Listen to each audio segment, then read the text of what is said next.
Welcome to Asia Briefing podcast series. My name is Israel America Jones, working for Dezan, Shira & Associates.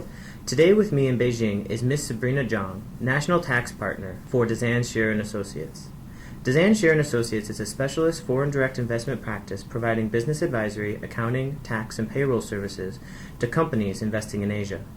In this event summary, Ms. Zhang will review the main points and important questions asked during her presentation in Qingdao's International Business Association, titled VAT Reforms is Coming. Is Your Business Ready?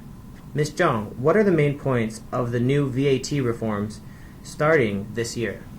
So I give introduction during this presentation about the newest China VAT reform along with the 12th fifth-year plan. So basically, this VAT reform is more focused on the service sector. As you know, that used to be in China, they distinguish the turnover tax on provision of service and, for manufacturing of the tangible products and also trading of the products. But now this tax reform is particularly try to unify, this two turnover tax system. And as you know, that's starting from the year 2011, and then the plan is by the time year 2015, about this 5-year span, then the China gradually will completely replace BT by VAT, and the nationwide, all follow that policy. But because the government decided to do it step by step, so that's why from 2011 to 2012, then Shanghai and the rest of the other cities and provinces already come onto this pilot program. And in this year, 2013, we have going to have more cities going to be on this system. Actually, just in May, the government just announced that will be rolled over to all the China, the cities to right now the in-scope services. And also, I just got the news today. Basically, they also apply one more, actually, the service industry sector, which is the broadcast and the film. As you know, for this testing, the area so far, it's only including transportation and the modern service, and this broadcast and the film, this is the newly added in the scope of the pilot program right now. So pretty much this is what happens to this year. Then that will just roll over all over China on this still in scope services, and then gradually by 2015, like I said, then that's roll over to nationwide and to all over all kinds of the service sector. How do these reforms impact foreign companies investing in China? Okay, so the impact actually is the tax cut. Actually, this is the purpose of this tax reform, to unify this two system and to reduce the tax burden. Actually, the tax already right now already show out a big, the tax cut, the things last year on the pilot, the cities and regions already.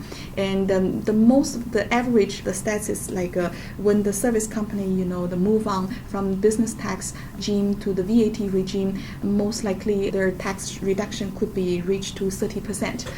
So it's a big benefits to the taxpayer, no matter for the service company, because they used to pay BT, which is no deduction allowed, but now they can, for VAT, if they become a general VAT taxpayer, and then the input VAT can be deduction, or if it's a small taxpayer, then the lower rate 3% will be, which is lower than the previous 5% will apply.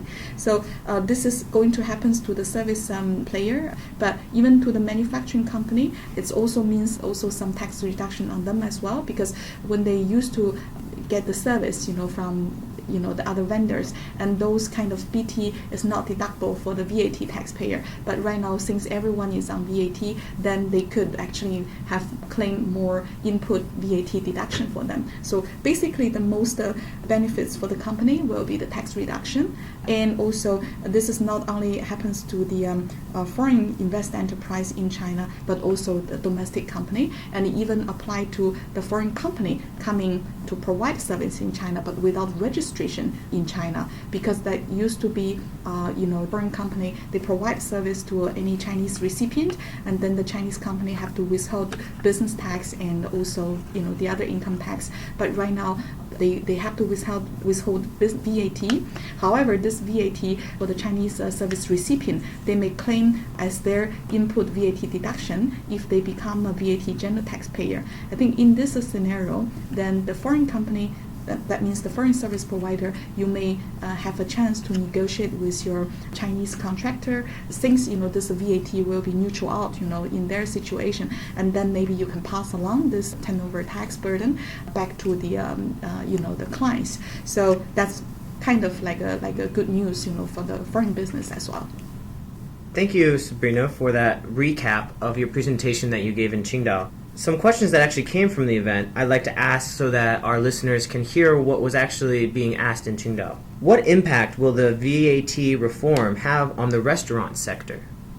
Okay, restaurant is also one kind of service sector, so they will eventually also come along on this the VAT program, but not so far because right now this is not belong to transportation and modern service sector. So this is not yet the road onto this in scope service, but by 2015 that will be expected to be gradually move on VAT, and also in the circular 110 already laid out for those restaurant business, because they basically facing the final individual consumer, then even they become a VAT taxpayer in the future, but most likely they will use the simplified method to calculate. That means they will enjoy the lower rate 3%, but they won't be able to claim the input deduction.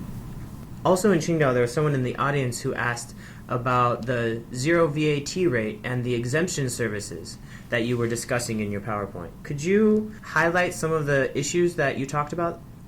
Okay. In this new VAT tax reform, it does provide two kinds of preferential policies. So the zero VAT will apply to the industry like design service, R&D, and also international transportation, and also the VAT exemption on the certain industries such as the service provided in overseas or other in-scope service such as intellectual properties or consulting or the IT and software service. So right now there are some practical challenges like for this zero VAT claim, because we have a clear the tax circular on that, and this is pretty much the taxpayer, you can just go ahead to make such application. But for VAT exemption, right now they don't really, at the local bureau level, they don't really have a detailed guidance from high level bureau. So normally they don't really take of any application yet, from the taxpayer. Sabrina, thank you very much for this recap of your event in Qingdao with the Qingdao International Business Association. If you're interested or have more questions to discuss with Sabrina, please write beijing@dezshira.com, and someone from the Beijing office will be able to respond to you as quickly as possible.